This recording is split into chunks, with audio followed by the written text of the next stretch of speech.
The first thing was be consistent. So if you're a new channel, you have, a small amount of videos, then you need to just create more videos. One of our partners, Joshua Wethington, he's been in the YouTube game for a while. He just calls it the grind phase. It's like, you just got to grind. You just got to put out content. You can't be found if you have nothing out there. YouTube can't do its thing and help you and recommend your videos to other channels that are watching your type of content if you don't have any content. So just create content. This is an intro. Intro. Hustle and Flowchart with your boy, my boy, Matt Wolf and Joe Fear. Hey! Hello and welcome to the Hustle and Flowchart podcast. If you are a first-time listener, thanks so much for tuning in. My name is Matt Wolf, and alongside my co-host Joe Fear, who will be jumping on in just a minute, we love to talk to influencers and growth marketers and people that are just doing amazing things online to grow a community and generate revenue off of this community and platform that they're building. That is really our sole goal of this podcast, is to learn more growth strategies for marketers, more monetization strategies for marketers and creators, and all of that kind of good stuff. And today will not disappoint. Today we're talking with Rob Balasabas.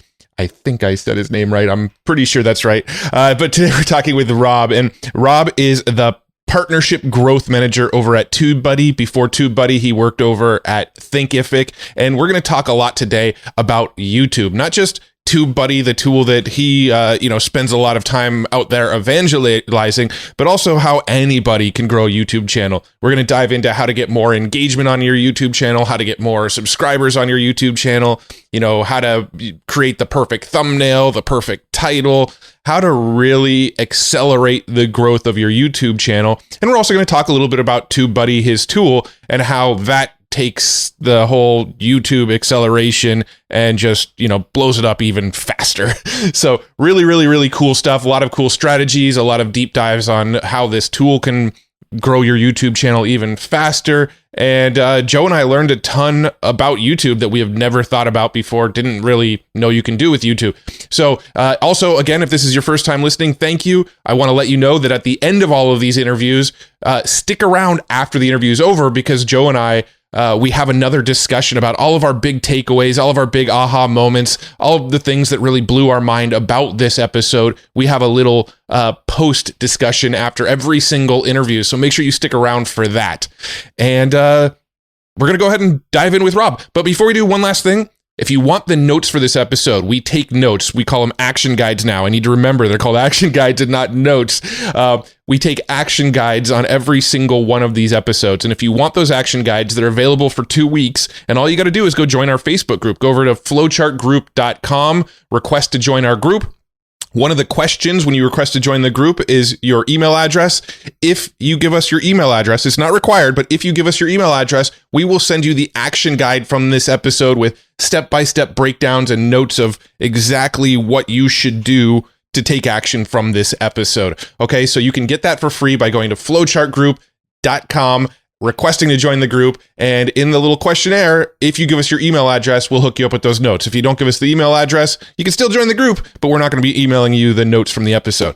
All right, so flowchartgroup.com. Now let's go over and jump in with Rob from TubeBuddy. Rob, welcome to the show, my friend. How you doing?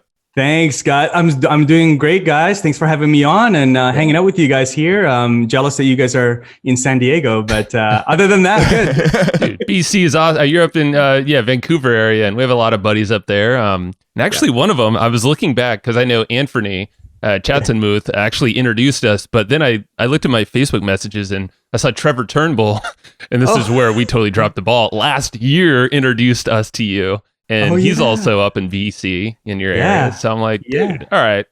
This is a long time coming, Yeah, exactly. No, you guys got to come up here once we can travel again and vice versa. Yeah, for sure. I've never actually been to Canada. I've been to Mexico a million times, but never been up into Canada. We're in San Diego. So. Yeah, it is closer. Yeah, it is closer. Yeah. Sure. No, absolutely. Yeah, cool. But Trevor's great. And I actually haven't seen him in a while, and Anth is awesome. I see him all over Facebook and just a brilliant marketer. I saw he was on the show too. Yeah, He was. Yeah. As of this recording, he was one of our most recent episodes. Mm-hmm. But this All about case recording, studies. Yeah. by the time this comes out, it won't have been a recent episode It'd anymore. be a long time ago. Yeah. But anyway, so this is going to be a fun conversation because as I was telling you before we hit record, we kind of have a YouTube channel that's fairly new, just a few months old. We're at a couple hundred subscribers right now. And so we're hoping to kind of pick your brain a little bit about what we can do to grow this channel, maybe how we can leverage TubeBuddy to grow the channel, to find the right keywords and the right stuff to do to grow this channel. We mentioned Jacob. He's actually the guy who runs our YouTube channel. So he's really excited for us to be doing this interview because he's going to listen back to it and implement a lot of the stuff that we're learning on this episode. But before we get into that, let's get your backstory a little bit. Like, how did you get involved with TubeBuddy? What were you doing before this? Let's kind of get that story arc there, and then we'll dive into some tactical coolness. Yeah. Sounds good. So in 2000, no, I'm kidding. I'm not going to go back that far. Some people do. Yeah. Oh, really? Okay. No, I would say, okay, well, I guess I would say about actually 15 years ago, out of college, got into a digital agency as a sales guy, hitting up different small businesses and stuff locally to like, hey, do you guys want to get on social media? So that's sort of like my entry into the digital marketing spaces in an agency. And so I spent about 6-7 years there learning sort of all the sales funnels and click funnels and, building WordPress sites and stuff. And so I spent my time there. That's where I got to learn really like this whole world of online digital space and all the money that flows into the space now and sort of where the future is going. And then about 6 years ago, I got an opportunity to work with this startup at the time called Thinkific, online course platform. Yeah, so I was employee number 12 there. Wow. And started in support. I was like kind of burnt out from digital marketing, and so like what, I'll take a desk job, doing support tickets and tech support and answering emails and stuff. Sure. So it was about 4 or 5 months into that that they're like, hey, like we have an Instagram account. Do you want to? I'm like, yeah, I'll take over. I'll just I don't have to add hours. I'll just do it, off the side of my desk. So good move. Started doing that for a while. Yeah. Just to kind of break things up. And so I did that and they're like, hey, that's going well. Do you know Twitter? Okay. I'm like, sure, I'll take over Twitter. Eventually I became the social media manager as the company grew and then moved into community manager for our online community and then into partnerships. So I was there for about 5 years. And then that's where I started doing a bit of traveling. They would send me to conferences and stuff like that, traffic conversion, social media marketing world, all those kind of conferences. And that's where I got to meet the TubeBuddy team because they were going after the same, type of people, right. Content creators and YouTube creators. So that's where I got to know the TubeBuddy team and, built a relationship with them. And we did some virtual summits together. And then the opportunity came up and they're like, hey, Rob, we're looking for somebody to sort of be a brand evangelist, a brand ambassador for us. And I couldn't pass it up. I mean, There was a few companies that I would consider leaving Thinkific for because Thinkific is an top A-class company to work for. And TubeBuddy was one of them. So that opportunity came up and, here I am today. Dude, it's an amazing position that you've kind of engineered for yourself. It sounds like, you kind of just put yourself in the right place and then of course met the right people at the conference. I mean, we talk about it all the time. This is why, the podcasting for us is our networking tool, but shoot, conferences and you have all the cred from being at Thinkific as well. So super smart. So at TubeBuddy, you're the brand evangelist, and I know you have a lot of your own stuff as well, like on YouTube. Your videos rock. I know I watched a few of your Vlogmas. I know it's a little dated now, but yeah, that's like an everyday vlog that you're putting out, right? For December, I think. Yeah, for December. I have my own personal YouTube channel, and it's something I started just by chance, like before I started working at TubeBuddy. I was creating a lot of LinkedIn. I know you guys are on LinkedIn as well. And so created a lot of, native uploaded videos. So like videos that I would upload directly to LinkedIn. And probably, for about a good two years. And before, between 2017 and 2020, really heavy into LinkedIn. I built a bit of a, I guess, personal brand, if you want to call it.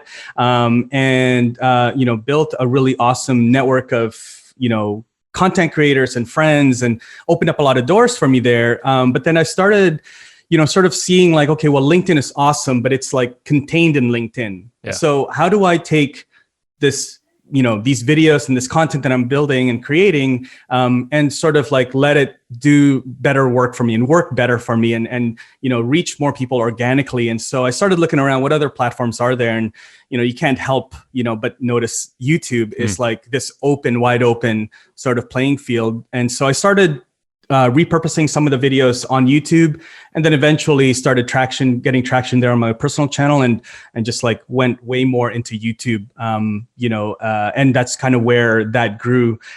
So the whole YouTube journey started from there I would say about 2 years ago. Wow. So you've made some monster moves in just 2 years, and that's crazy. Okay. So, and you found the TubeBuddy guys, right around the same time? Is that what it was? Or right after? Yeah, I would say right around the same time. We just, started kind of connecting and hanging out and seeing them at conferences and stuff, and started using it with no plans to work there, but just started using the tool. And, when I joined the team and they took me through sort of like an actual training through all the tools, I was like, why am I not I was like using like 2% of the platform. So that's where I've been. I feel like with every person we've ever brought on that's talked about YouTube, and we've probably had over the last 4 years, we've probably had maybe 10 people come on and talk about various like YouTube related tactics. I don't think there's been a single episode where they didn't mention TubeBuddy as part of their tool stack. True story. So that's pretty cool as far as like the sort of brand that you guys have in the market that we're in. I'm curious, how big is the team over at TubeBuddy? Oh man, you might be surprised, maybe not, but our team, TubeBuddy itself, is about, I would say 13. 13. Yeah, 13 people now, which is incredible if you kind of compare to the fact that we have, I think, over 5 million channels that have installed TubeBuddy. So recently, if you guys check it out, if you guys search TubeBuddy, you guys will probably read that we got acquired by Branded Entertainment Network, about a month ago, which is exciting for us because they're very well established, larger company. It's owned by Bill Gates, and and they have, I think, over almost 300 team members in 5 countries. So it's going to be cool to kind of see how they take this little, 12 person team and kind of blow it up. And, but yeah, our team is only about 12 or 13 people. And after the acquisition, it's still kind of all the same brains behind it. That's just kind of a capital infusion is sort of what happened. Yeah, I would say, more resources for sure. And then just, both, Ben, which is Branded Entertainment Network, is, they're a product placement and influencer marketing agency, essentially. So they're very big on AI. For example, I think they have placed, they're like over 30 years old as a company. And so they placed American Airlines on Home Alone, and they placed, Ray-Ban into Top Gun, and like, wow. huge deals. And now they're working with David Dobrik, who, he did a recent campaign with Lamborghini and gifted it with, to a YouTube gamer. And that, so now they're getting more into they're still in movies, but now they're very much eyeing, because, the eyeballs are on social media and YouTube. And so that's where, the influencer agencies are going. So it's going to be more resources, more capital, of course. Just more brains to kind of take what TubeBuddy has and then add some more AI into it and things like that for YouTube creators. Such a smart decision right now, especially in the current environment. As we're recording this, the whole COVID thing's still going on. And it's like, people aren't going to movie theaters anymore, and the new form of entertainment is finding what we can find online to stream. Oh my God, yeah. I've caught myself watching some Vlogmas from some other people that I know, and I'm just like getting sucked in. And even with my wife, and some of these I know yours are short and punchy, 5 minutes or whatever. Yeah. But my wife works with another YouTuber, and she's doing an hour long a day. I'm like, what are you doing? But I'm like, who sits around and watch? And then there I was an hour later, I was like, damn it. Damn it. You are the guy sitting around watching hours. There's no weddings too. I mean, it's my wife's stuff, but still, I'm like, I can see how you get sucked in with the right kind of message, just the right person. And we can all kind of be those influencers, It's crazy. It's such an even playing field now, right? I think I saw a stat that I think something like 88% or something. I don't know where the stat came from. I saw it was 88% of the content consumed on YouTube are from influencers, or I guess individual-ish kind of creators, not big brands, So it's interesting. That's what people are watching. And then, as even for our household, we don't have TV, like cable. We don't have TV cable anymore. It's Netflix, it's YouTube, Disney, Same. Amazon. Like that's what we're, I think as a society, even it started with Spotify. I mean, it started with other things, but Spotify, broke the whole radio industry, and we just listen to what we want to listen to. And so I think that's happening now for a while now, and I think it's just I think COVID has done it where we just watch what we want to watch. We're not. We just pick, and it's interesting that it's going from, movies and things like that to like individual creators. Like you watched an hour of a person's video, and they're not like a celebrity or anything like that. They're not Hollywood. They're a YouTube creator. It's interesting. It's like such a weird time. Funny you say that, because there was, she's actually in the wedding industry as a wedding planner and has been on YouTube, has a following, and exactly what you said, they're not famous, but I remember walking with her one time in a trade show at a wedding, and I heard a whisper, she didn't hear it, and she's like, "Oh my God, that's Jamie Wolf." Like, it was just like, and she didn't hear it. I was like, that is funny. Like, look at that. She thinks she's like the top of the, I'm like, dang, man. Like, it's just, it's the perception, Yeah. It's I also think the trend is moving towards the extremes in what I mean by that is like in watch time, right? People are either want to watch something that's like 10 minutes. I'm on my lunch break. I need a quick hit of entertainment. Guys like Casey Neistat have figured out how to like fill that slot perfectly. Oh yeah. That's like the type of content I watch while I'm like eating lunch real quick, because I don't want to go spend an hour watching a Netflix show. And then the opposite extreme is you got like the Joe Rogans of the world who are putting out 3 hours worth of content. It seems like the sort of middle ground is disappearing a little bit. Like the hour long like content is kind of going away, and now people are either, I want the real quick hit, or I want to spend some time with this. Yeah. I mean, it is actually really smart. Like that's something that a lot of YouTube creators need to pay attention to. I mean, like, are you a 10-minute, content guy or person, or are you that 1 hour binge watch, kind of person? Like, you got to understand your audience too, right? Like it is hard. I like mad props to people that can that can create an hour long or even 30 minutes long video on YouTube and have high watch time, like to hold someone's attention from doing nothing else or like clicking out or watching something else for half an hour. I mean, that's incredible. Like you got to be super engaging, entertaining. Your editing has to be on point. Yeah. You have to think about what are you creating and really plan out that content. Like there's so much that goes into it. So much respect for those creators. I think that was partially why I was sucked into that video too for like an hour long, because that's what my wife and I were like, how the hell does she do this for that long? And she's editing the video, and it's engaging. It's like really well done, but you can see there's like there's little things to keep the attention going throughout the whole thing. Yeah. Well, I actually think fascinating. I think that's a pretty good segue. In fact, so I'm curious from your perspective, working with a lot of YouTubers and seeing a lot of what's going on. What are some of the ways you've seen people like hold that engagement for longer, longer than maybe a 5-minute video? Yeah, there's a ton of different ones. Like, if I look at, like there's different types of videos, right? So if I look at tutorial videos, guys that teach specific things like, hey, this is how you, get, your first 100 subscribers, or this is how you, set up a Facebook ad, or this is how you kill it on Reels, on Instagram Reels. There's different things that they do. They'll say, like, one of the things that, Justin Brown, one of our friends in Australia, one of our partners, he does his stuff is always like live streaming tutorials. So he'll say like, hey guys, in this video, I'm going to show you 5 ways to get more viewers on your live streams, right? Stick around till the end. I'm going to give you guys the one secret that I use that I've never shared anywhere else. And I'll share that with you guys at the end. So there's always like, they're like kind of dropping a little like, stick around, stick around. Open loop kind of thing. Yeah. Yeah. Or like, hey, stick around till the end. I'm going to be giving away, blank, some type of prize or giveaway. And so it makes you want to stick around till the end. Now, for tutorial videos, like a lot of the creators that I see that are doing really well is that they'll say like, hey, 5 tips. So they go first tip, second tip, and then they stop saying like the number, and they'll just say the next tip, the next. So people like kind of lose track, like, hey, I'm already on the 3rd. It's okay. I just like the next tip.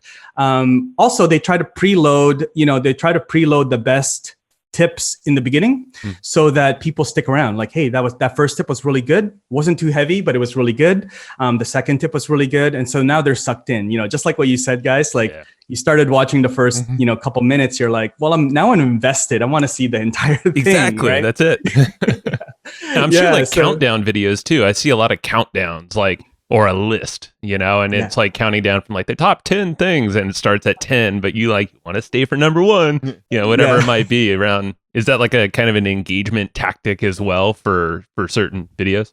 Yeah. Like, using graphics, and this goes to editing and editing is a whole nother thing, but yeah, putting all the, sort of like the way that ESPN, if, you guys are, everybody watching ESPN, they have like on the side, they have all the sort of like what they're going to be talking about. And there's a bit of a countdown. I see a lot of people doing that. So, when it comes to tutorials, that's definitely one thing. Vlogs are a little bit different. Vlogs are a little harder, in my opinion, to grow a vlog channel, because people are you're sort of like, your value proposition is your personality and your lifestyle and all the cool things that you're up to, and whereas tips and tutorial kind of videos, people are as long as you're providing value in terms of like answering the question that people are searching for, which is what YouTube is. It's a search engine. People are searching. The majority of search queries are questions, how do I do blank, or, and so you basically just answer the question, whereas a vlog is a little bit different. So, I've seen a lot of vlogs where, the first 10 seconds is sort of like, they drop you into the middle of the vlog, and then it goes back to the beginning. So you're like, how did they end up, jumping to that pool? And then it brings you back to the beginning where they're starting their day. So then now you're like, okay, well, it piqued your curiosity of like, how did they end up there? Okay, well, let's see how they ended up, eating all those Skittles or whatever, whatever the first, 10-second is. So that's, vlogs. And then that's like more storytelling, which in my opinion is a lot more skills. It's like the Casey Neistat type style videos. Like it's like the open, cold open kind of thing. I mean, we use that on our blog, our podcast here as well. It's like, here's some impactful thing, and it's like, all right, let's start you at the beginning. Yeah, exactly. Little blurb, but there's even, but some creators are just really good. Like I know my son, so we have 2 kids. Our oldest is 10 years old, and he is watching this creator called The Odd Ones Out, and it's an interesting case study on a YouTube creator who has merchandise, and it's like in, like the stores, like we can go to the mall and get his merchandise. This guy is a YouTuber, he's got millions of subscribers, but it's just animated cartoons. And so he's got more subscribers than some like media channels out there, and it's just all animated cartoons, and it's very engaging, and he does his voiceover on it. But he only publishes maybe 1 video a month, but like, the kids are tuning in. They're like, oh yeah, okay, he's going to have a new video next week. Like, what are we doing next week, Dad? Like, he's going to be dropping. I'm like, we're going out. We're going to go for, a walk or a hike or whatever. Or like, there's something we got to do. He's like, can we be back by noon? Because he's going to be. You're like, bro, we can watch it anytime. It's like, why? Like, why do you have to watch it right when he drops it? So it is interesting. It's interesting. It's funny because just, it's the impact on the kids now, and like, because I've heard that there's a lot of kids that want to be a creator or a YouTuber as a profession now, and that's like, when they ask them in elementary school, what do you want to do when you grow up? I want to be a YouTuber or a creator. And it's funny because I used to do some fostering, and we have a foster daughter. She went back now, but like just yesterday we got this video of her acting like she was vlogging. And her mom, her bio mom, was like, "Oh, are you doing a challenge?" And she's like, "Yeah." And it just smashed the light. I'm like, and she's 3. I'm like, what is going on? Oh, my daughter. This is crazy. My daughter, Cora, she's the same way. She's 7, right? And she has a Kindle that she like play games on, but it's also got like a camera on it. We'll find her like walking around the house, holding up her Kindle going, "Hey fam, how's everybody doing? Smash that like button." That's it. So crazy. Yeah, no, it's it really hit me. A quick story last year. So 2019, I attended VidCon in Anaheim. And first time there, I didn't realize what a zoo is. This thing is like this thing's like right across Disneyland in this big convention center. There's like 4 floors. Yep. And the way it works is that the first floor is all community. So like there's booths from all the brands, like, Lego and Nerf and Barbie and all that stuff. So the I guess the community, so like, the general public attends, and they get to see all the brands, and they get to see some of their YouTube creators. They have booths there as well, selling their merch. And then as you go up higher and higher, it gets more serious and businessy, so industry is on the top. And anyways, you go down, and I was hanging out on the main floor, and I forget who it was. There was like this sort of like quasi celebrity, Hollywood celebrity. And like he came in and nobody cares. Like all the kids, they don't care. And then I think it was, I don't know if it was David Dobrik or somebody. It was a YouTube creator that came in, and I didn't realize who they were at the time. I was like with my colleague, and they came in, and all these kids started swarming this like person that I had no idea. And I was like, what? And it's like, oh no, they're a YouTuber. I'm like that's what, but it was like such a telling moment, because, if you're a brand, if you're a brand, like that's what you need to pay attention to. Like, like the next generation, they're not paying attention to Hollywood, they're paying attention to YouTube. Like that's where their eyeballs are at. That's who they know. They don't really necessarily know all the celebrities and, TV and movie, actors and all those famous people. They know they're YouTubers. They're connected to them, and they can like, that's who they're going to go chase after and go to conferences to see. So, if you're a brand, you got to understand that if you're looking to, put money out for advertising, are you going to get a TV ad, or are you going to, try and, sponsor a YouTube creator that is talking to your audience that can garner this kind of response from their community, so it's a very interesting shift. And you mentioned Joe Rogan a little earlier. It's very interesting shift that the power and sort of control that dictates the deal, or like where I'm going to put my content, it's shifting to the creator. Joe Rogan's like, hey, I'm going to go all in on Spotify. And it's like, he can say that, and he can make that kind of demand. I mean, and he owns his content still. Like, and it's his content, and his followers will follow where he goes, so it is interesting. There's lots of, in the gaming space right now, like gaming, a lot of people may not be paying attention to it, but gaming is huge. Like I think there was a number of, I think in 2020 alone, there was 800,000 gaming channels that hit their play button, like 100,000 subscribers. Wow. I didn't even realize there's that many gaming channels. It's e-gaming, right? It's that whole trend. Yeah, like it's taken off in esports and all that stuff. I mean, they're building arenas around the world around these things. Like, it's wild. They're getting traded like athletes. Like it's they wear sweats when they play games, so they fit the part. Tracksuits. Yeah, I know. I talked to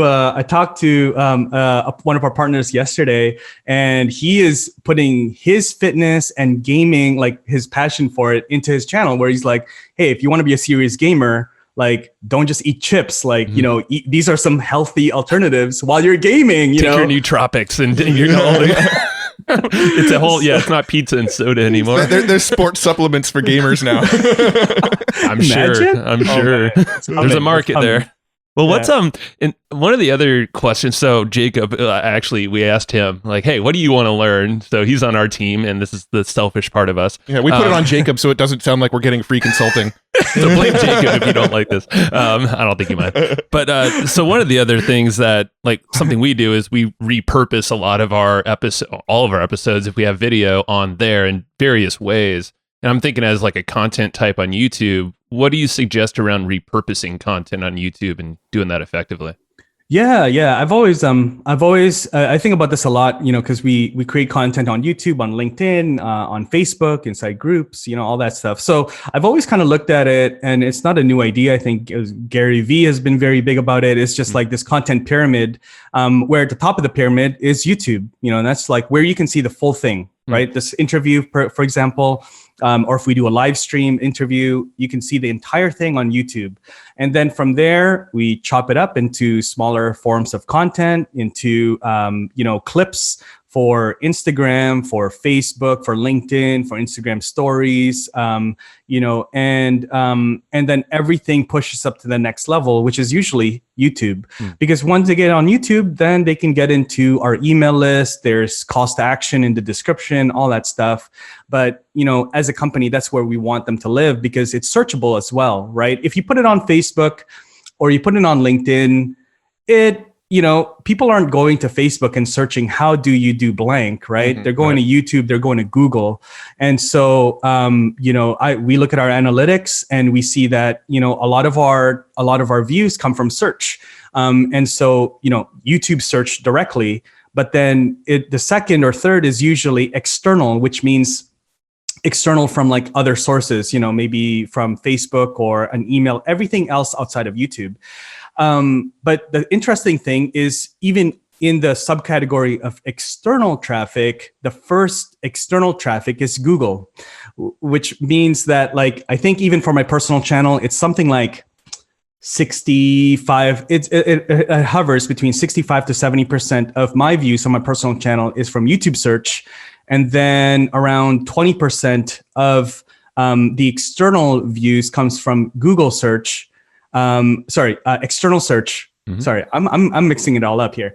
So 65 to 70% comes from YouTube search directly. So people are going to YouTube.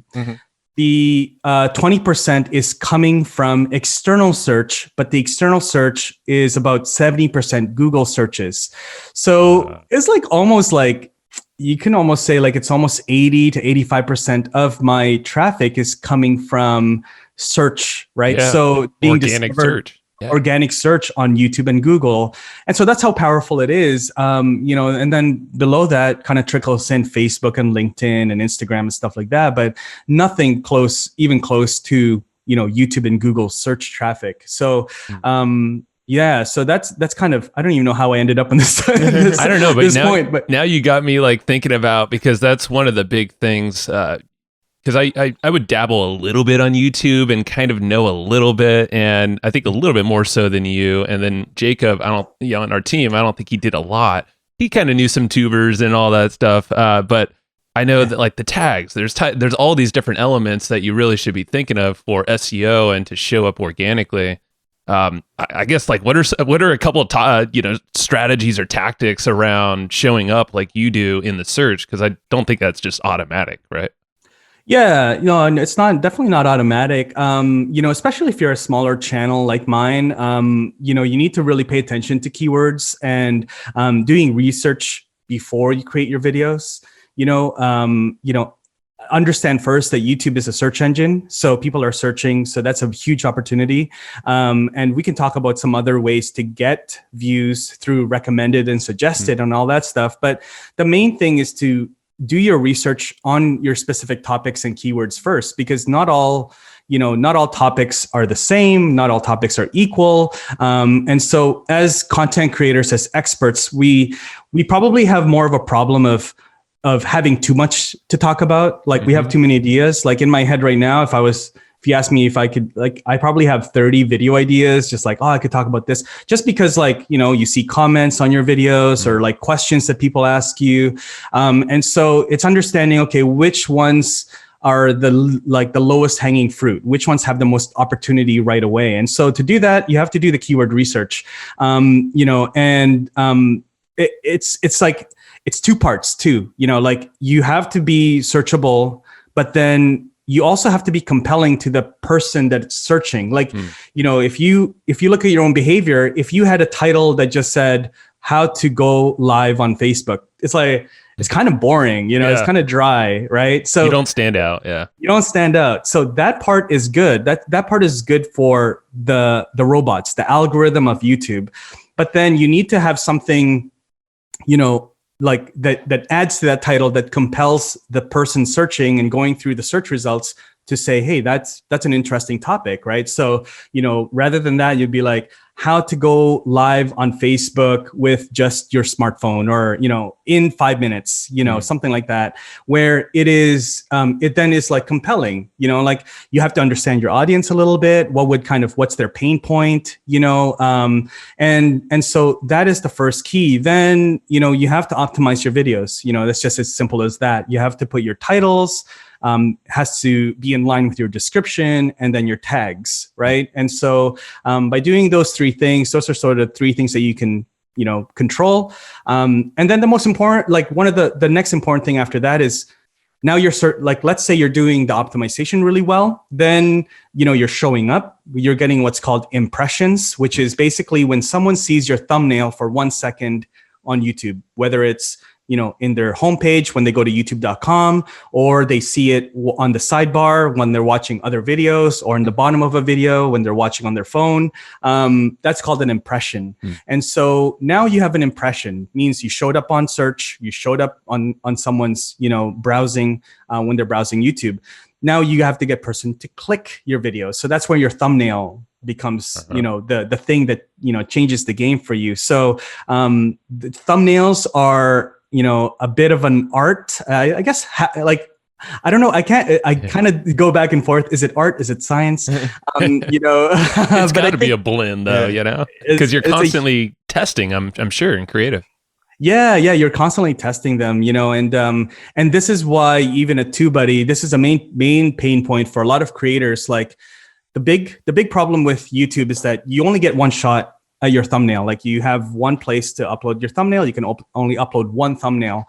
And so the solution that we have so far is that we created a tool called it's an A/B testing tool for your thumbnail. So you upload 2 thumbnails, and then every 24 hours, we alternate between the 2 thumbnails. Oh, super smart. And then, and so we recommend that you run it for at least 14 days. That way, each thumbnail gets, every single day a chance to see, like, Mondays and Tuesdays and all that stuff. And then at the end of that, then we tell you, hey, this thumbnail did better based on number of views or clicks. But then also we go a little bit deeper that this thumbnail, even though it got less clicks, people watched more of the video, which kind of speaks to, was the thumbnail, did you deliver on what the thumbnail promised? Because even though people clicked on it, they didn't watch the video or as much of the video because maybe your thumbnail was a little bit, clickbaity or whatever, right? So we try to give that kind of, data. And so we then went a little bit deeper and we created a tool called Click Magnet. And so what this is people would be like, hey, does it matter if I have my face or no face, or if I'm smiling versus when I'm surprised, those like YouTube faces. Exactly. So we created the Click Magnet. Is it better if I have text or no text, or what text? Because we have direct API access to YouTube and Google data. We used a bit of AI, face recognition, and things like that. And then we can also see a lot of people use text on their thumbnails. So which words actually got the most views or clicks, and which words didn't. So we kind of ordered them in number of views. So it's a really cool tool if you really want to go nerd out on like your thumbnails. But if you can, let's just say you're getting 1,000 impressions on your videos, and then there's a metric called CTR, which is click through rate, which means like how many clicks versus how many impressions did you get. So if you had 1,000 impressions, your thumbnail showed up 1,000 times, and you had let's say 5% click through rate, that means you had 50 views, right? 50 people out of 1,000. So if you could increase that, like if you can increase it from 5% to 10%, then you double your views, right? So what those tools do, and what we try to do, as I guess in general, is try to take sort of the guessing game out of being a YouTube creator and understanding the data, because the data is available. There's no secrets on YouTube, right? The data is available in your analytics. There's a lot of data in that analytics dashboard. Exactly. That's it. There's just so much data though. So we try to make that understandable for, the general YouTube creator out there. And so those are some of the ways, but yeah, I would definitely say optimize your videos, look at, titles and descriptions. Don't go so heavy on, all your links. I see so many links out there in descriptions. Really think about, people are reading the descriptions if they want to, if you point them to it. If there's something in your video that, you mentioned something like, hey guys, in this video, I'm going to show you guys how to set up this email campaign. By the way, I'm using insert whatever the email tool is, MailChimp, ActiveCampaign, whatever it is.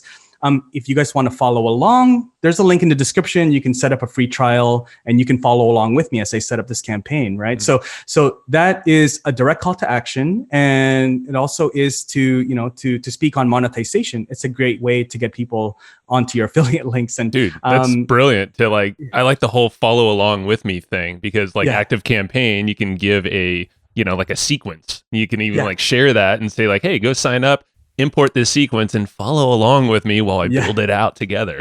Yeah. It's a nice, like little subtle without being like, hey guys, make sure you click on my links down below. It's like so salesy. Yeah. So, one of the things I want to get into too is how to grow new subscribers on like a fairly fresh channel. And I know we said we didn't want this to be like a TubeBuddy commercial, but I want the people listening to have like the best path to grow their subscribers. So feel free to talk about how TubeBuddy helps you grow subscribers. Like what sort of roadmap would you give somebody that's got a fairly fresh YouTube channel? Because I imagine that's probably the most people listening to this. Awesome. Yeah. No, I mean, we can definitely talk a little bit about TubeBuddy, but I'll talk about, I guess, the best example that I can share is my own personal channel. So my channel a year ago had something like 195 or 200 something subscribers, and that's when I started getting really serious about YouTube and, started looking at my TubeBuddy account a little bit closer. I wasn't with TubeBuddy yet, actually by this time. I wasn't with TubeBuddy yet, wasn't even talking about joining the team. And I was just using it for my own personal channel. And so some of the things that I started to do was, the first thing was be consistent. So if you're a new channel, if you have a small amount of videos, then you need to just create more videos. One of our partners, Joshua Wethington, he's been in the YouTube game for a while. He just calls it the grind phase. It's like you just got to grind. You just got to like put out content, and you can't be found if you have nothing out there. YouTube can't do its thing and help you and recommend your videos to other channels that are watching your type of content if you don't have any content. So just create content. And so I started creating at least one video a week consistently. And then I started doing live streams as well. So one video, like recorded, uploaded video a week. And then I would do a live stream a couple days or a few days after that. So I would be like, I think for a long time, it was like I would upload on a Monday morning. And then Wednesday or Thursday, I would do a live stream. And so that is one, like the first thing is just, if you're serious about growing your channel, you just got to be serious about blocking out time to film a video, edit it, and upload it like once a week. The second thing was I started looking and again, going back, optimization, I started doing the research on the videos before I created them, right? I used to just kind of like, hey, you know what? That's a really good question. Somebody would email me something and be like, hey, that's a really good question.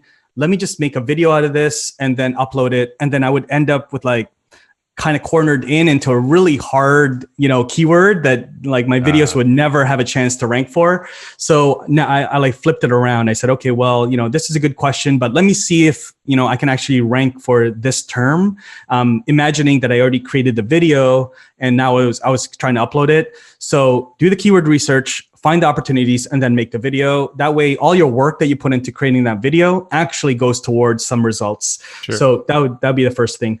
The next thing that I started to do was the live streams. So collaborations became really big. Even before, growing a YouTube channel, one of, Greg Smith, who is the CEO and co-founder at Thinkific, he said, when people ask you for interviews or podcast interviews and speak at summits or whatever, just say yes. Even if you're super nervous, just say yes. And, by the time you get there, you'll figure it out. And so,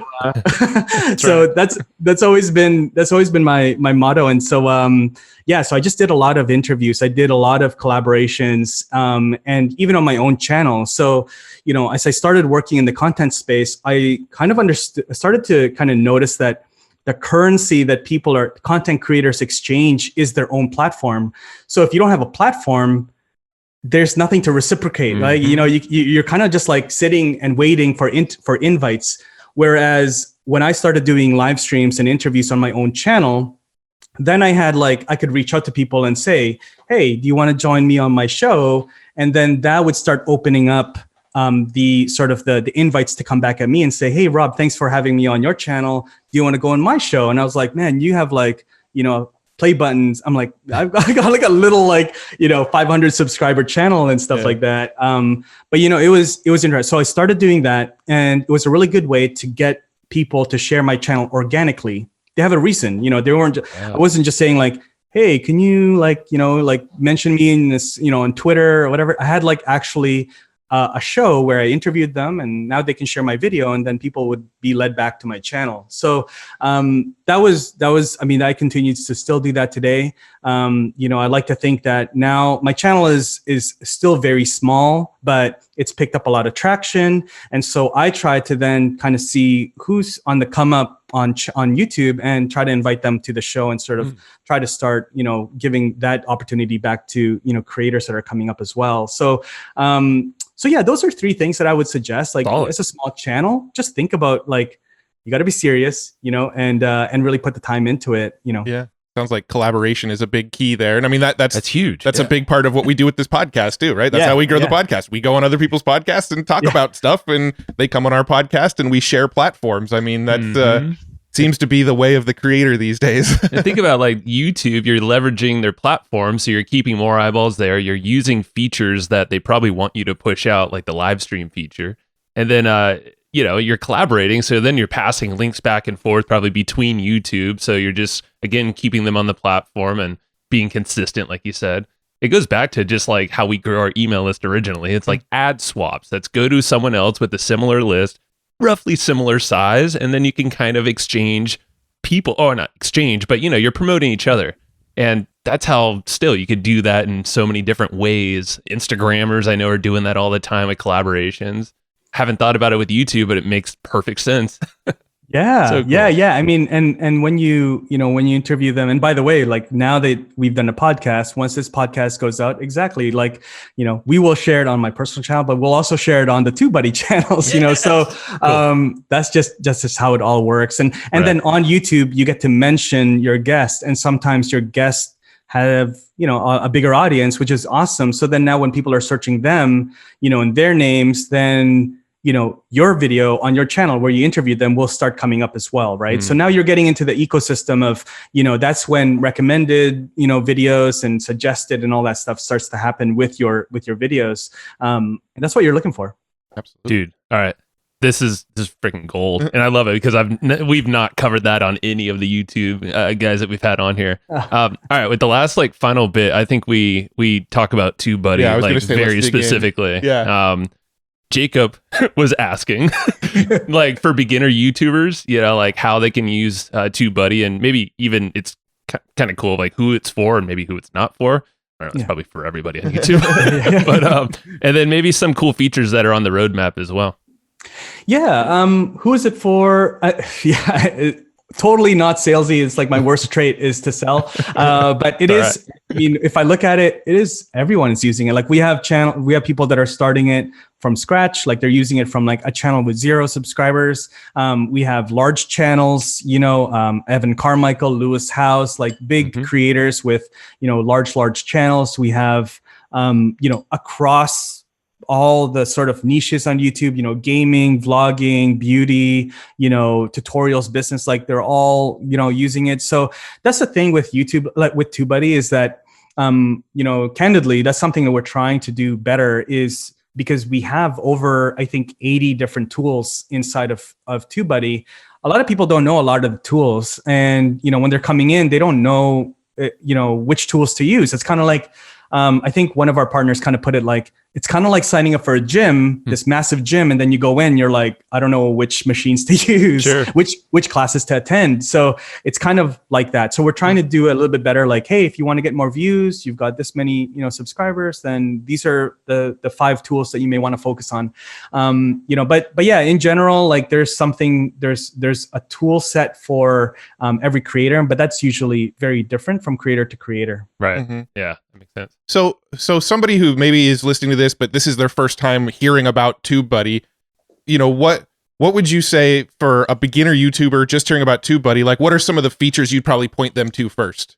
Yeah. Good question. I would say the keyword explorer. That's how you understand which keywords are going to be really good for you.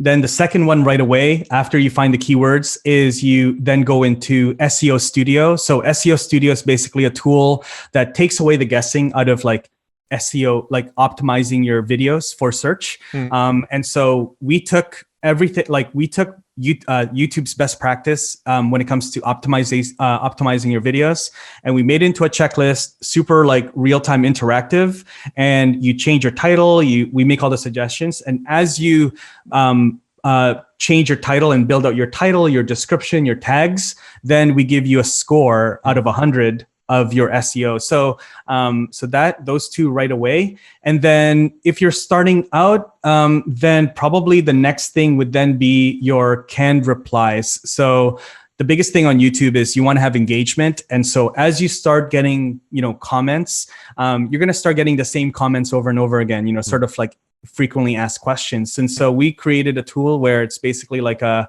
sort of like a knowledge base of your answers and canned comment replies. If you're a smaller channel, or if you're maybe a 1-person team, it's a great tool to just, hey, same question, here's the answer. And then you can kind of, edit it a little bit and personalize it, but it saves you a lot of time. So I would say, those three tools when you're starting out. Nice. Yeah. I know in the future, you already mentioned some AI cool features coming out with the new acquisition. Any other cool things on the roadmap? Yeah, there's a lot of talk. Nothing happens overnight, but there's a lot of exciting talk with some of the like monetizing side of AI. Like we're thinking like, well, hey, with this, what are the best topics that I can create a video about that will generate the most, AdSense. So if you're like monetized channel, which videos will get me the highest, CPMs, and things like that on Google, on YouTube.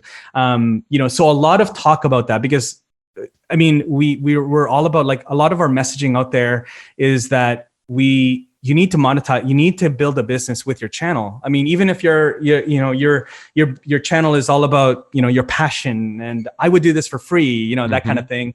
That revenue side of things helps all creators, and then, to build better content, for gear and all that stuff, which in turn is really good for your viewers and, YouTube in general. So, there's a lot of talk about AI being implemented more with our tools that will help on the monetization side of things, and understanding, how this can turn in, the videos can turn more into dollars for creators. More to come, but there's definitely lots of conversation around that. Ooh, this is gonna be rad. This is cool. Well, I know you already did hook us up too with a. I think it's a. I don't know. It's a pretty sweet deal for TubeBuddy, and I know I'm just kind of like making up a link on the fly, but I think if you check it out at hustleandflowchart.com/TubeBuddy, it should redirect you right there. But But give them like a scoop of really quick of like what's involved. I guess like what they'll, like kind of like once they sign up, I guess what like the next steps will look like, or just quick start. Sure. Yeah. So make sure you use that link, and you can get a 30-day free trial on any of our paid plans. Nice. I suggest our top plan, which is the Legend plan. TubeBuddy, we don't work in contracts. So if you feel like, hey, after the 30 days or, it's, hey, you know what, I just need the free account. We're happy that we're just happy that you're part of the community. So sign up for that. And we have a ton of resources on our YouTube channel, a lot of how-tos. We upload one video a week and we live stream every Wednesday as well. So hop on, ask your questions. That's what we're here for. Yeah, no, you have killer content, man. That's just like right there for everybody. So thank you for that too. And if somebody wanted to check out your personal YouTube channel and follow along with you personally, where can they go for that? Yeah, just probably the best is copy and paste my name, because I've got a long last name, and then put that on YouTube, and you'll find my personal channel. It's just under my own name. So you'll find my channel there, and I'm just constantly testing different things. So come and join us, and any questions you have, I'm just open book. So I'll ask any questions. Dude, this is rad, man. I've had a blast on this. I've learned thanks, a ton. Guys. Thank you, Rob. All right, brother. We'll talk soon. Thanks, guys. I am starting to get a little buzz, I think, from standing up. Nice. blood flow just happened. So I'm like, woo! We'll see where. Good to hear that in our outro. Yeah, buzzing. Man, Matt, you're sneaky on the record button. I was just telling Matt that that I had maybe 4.5 hours of sleep last night, and the night before that was probably 5. The night before that was maybe 5 again. This baby is killing me right now, but I popped all sorts of supplements and brain enhancing things and butter coffee, and I have yerba mate with me. Let's just be honest. You snorted a couple lines of cocaine.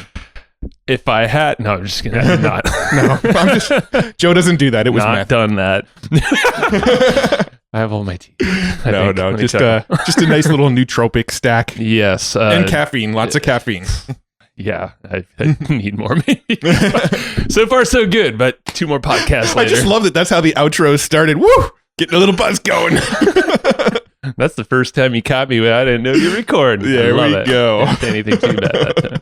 All right, so dude, I think it was partially this podcast too with Rob. Yeah, I mean the dude was lighting me up. Yeah, well he's got a good energy to him. Just talking to him, you feel more energized. He's a pumped up. It helps. It helps. Bubbly dude. So that was definitely cool. And this episode, I think, was really good. We've had other episodes about YouTube in the past, but I almost feel like we approached it from a different direction in this one, right? Like we approached it more from like how do we be collaborators? How do we use these tools to grow our account?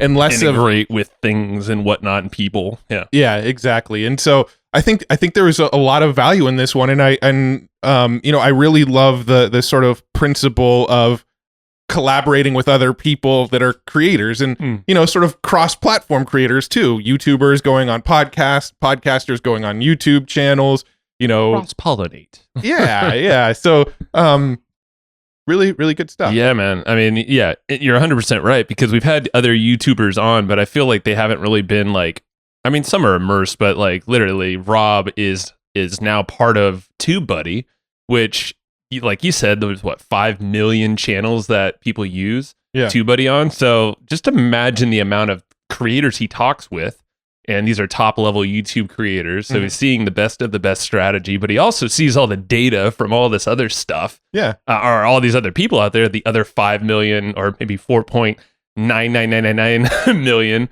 people.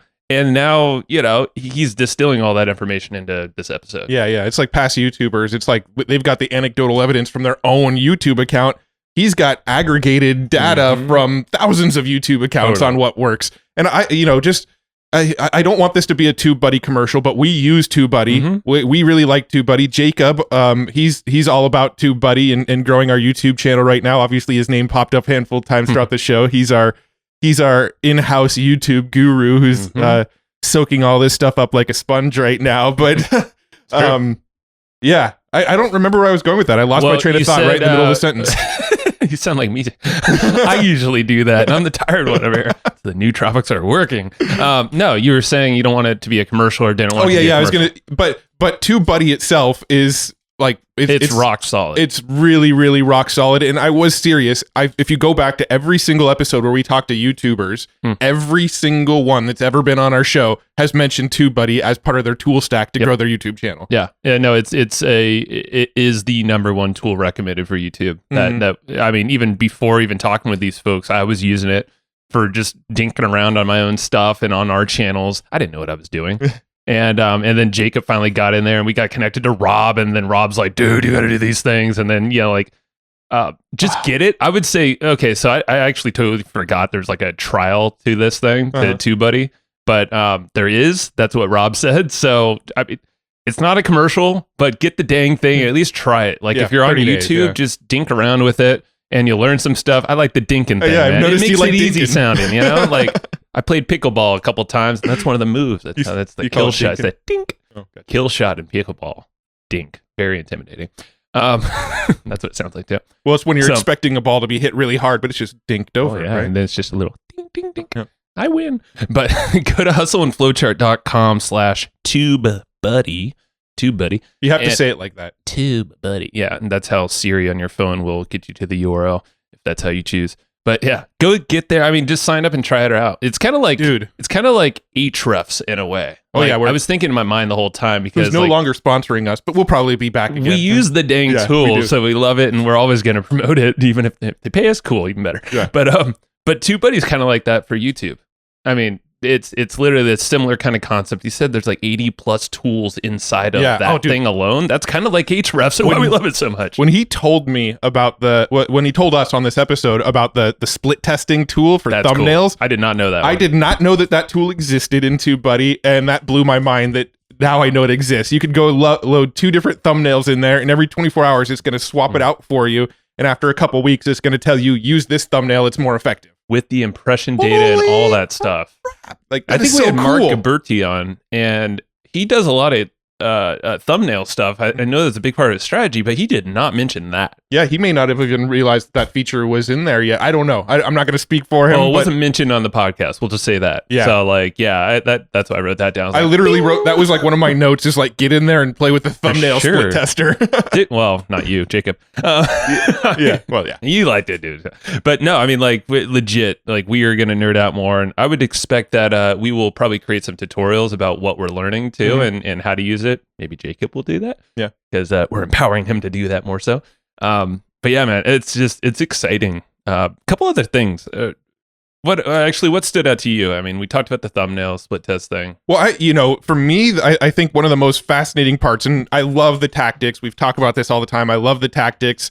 Tactics are, I think, what our audience wants. When we've surveyed, that's what you guys want. I think the stuff that really lights me up at the conversation is less the tactical stuff and more the philosophical stuff and more the high level stuff.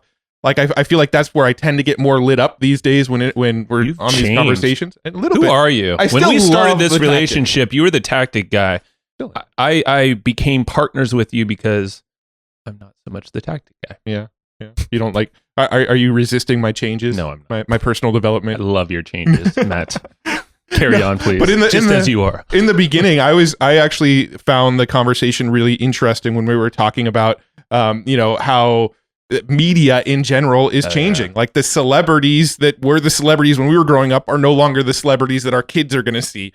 Our kids, the celebrities that they're going to see are, the YouTubers that they came up watching, right? The celebrities they watch are going to be like, they're sports athletes of their generation are going to be gamers, right? Like, how insane to think. Like, why would you run for a sport anymore? You could just sit on a chair and play. Well, just think about just think about like the last 100 years of human history, right? Yeah. You had like TV and movie actors, and you had athletes.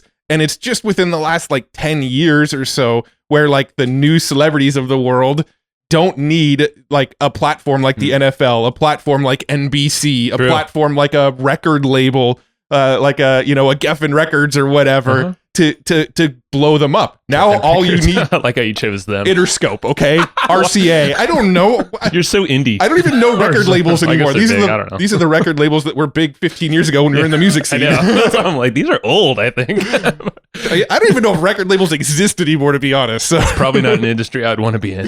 But the new celebrities of our kids' generations are going to be independent music artists, independent YouTubers, podcasters over radio broadcasters. Well, think about the potential to, because it's not always going to be independence. Like not everyone will be, because there's like, look at podcasts, very independent. You have podcast networks now. You have these like bigger networks buying up the rights or licensing, like kind of like Joe Rogan. They're trying to take these old school models and apply them to what's working now. But I actually don't think that that's going to play out. Maybe not. Yeah. Very well. This sort of like effort for people to consolidate under one larger brand, I think it's a trend right now, but I don't like predicting the future, because if you look back 10 years from now, I don't want to be wrong, but I feel Turn like out there, man. I feel like that kind of model, like if you look at the record industry model, that model was not ideal. We're learning that now, right? The movie studio model of creating these big budget films and having these studios put them out. Look at what happened during COVID. Those companies are struggling, out, right? Like,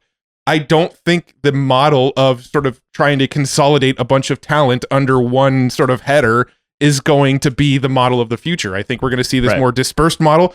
I think we're going to see a more collaborative model where I'm a famous YouTuber, you're a famous YouTuber, so let's work with each other on each other's channels. There'll be collaboration in that way.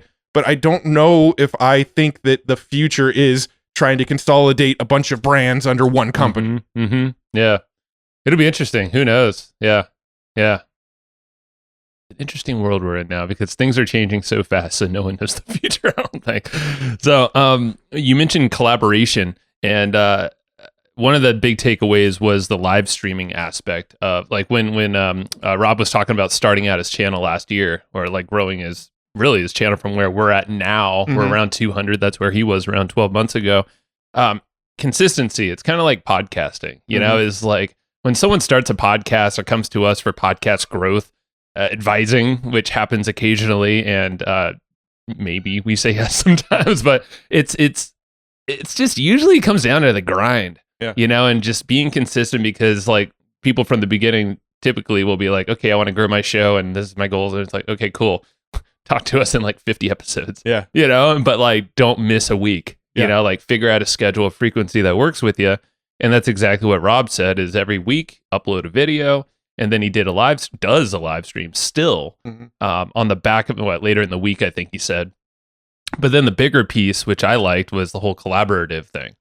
And, we talked about this we talk about it all the time, and how can we collaborate with others, like the podcast here?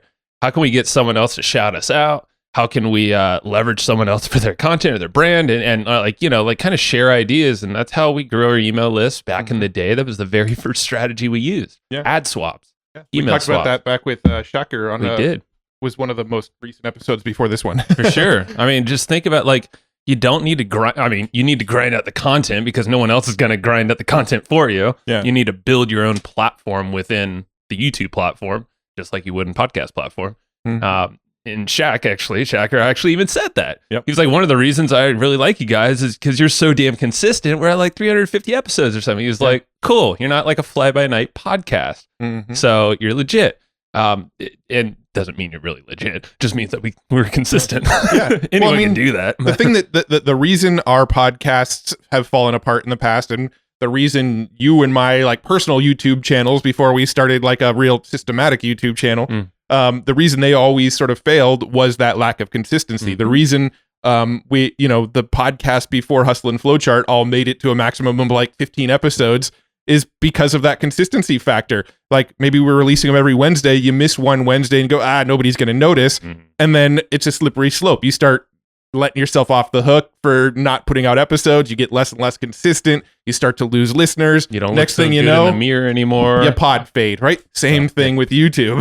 I was just thinking of working out, because it's the same idea. It's like if you give up on something for like a day or a week, you're just like, I'll get back into it. But the flow is not so easy anymore. Exactly. And your coach might yell at you. Oh, wait, that's mine right now. That's me and no, just joking. But yeah, it's consistency, man.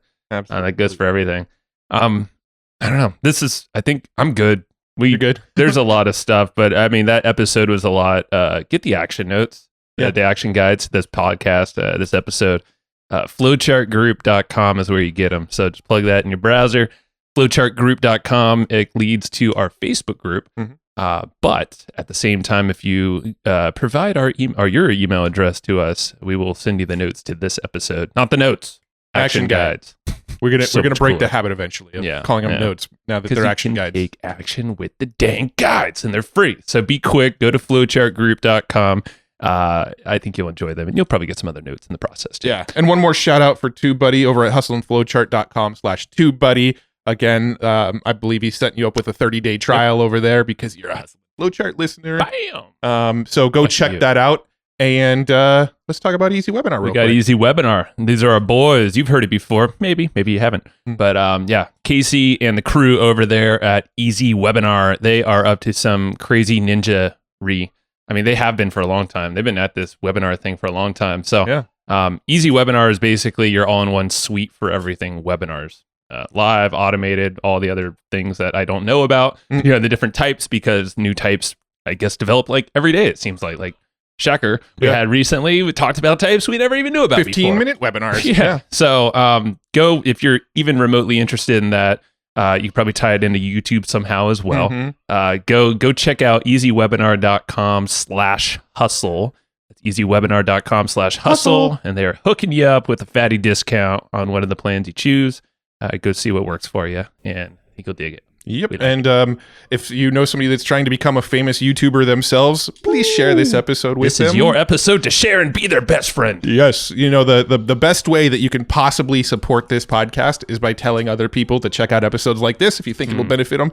So please, please, please do that. If you know somebody that is trying to get into YouTube and you think this is going to be a beneficial episode to them, send it their way, and we will love you forever. We will love you forever. But until then, our love is not as no. We love you either way. So thank you very much. I'm not going to whisper at the end of this because I've been told that's not the good thing to do in these outros. So I'm going to emphatically say bye-bye. Thank you. See you next time. Thanks, everybody, for listening to this episode of the Hustle and Flowchart podcast. Before taking the time to listen, we want to give you something a little bit special. Every single episode that we do, we actually have somebody on our team take notes. We basically have a Cliff's Notes version of every episode where you can go and find all of the tips and tactics that they laid out, all of the resources that they laid out, all the good stuff from this episode. We actually have a nice, simple notes version that you can find on our website. So go to evergreenprofits.com, find this episode that you just listened to, and give us your email address, and we'll send you the notes. Thanks for listening.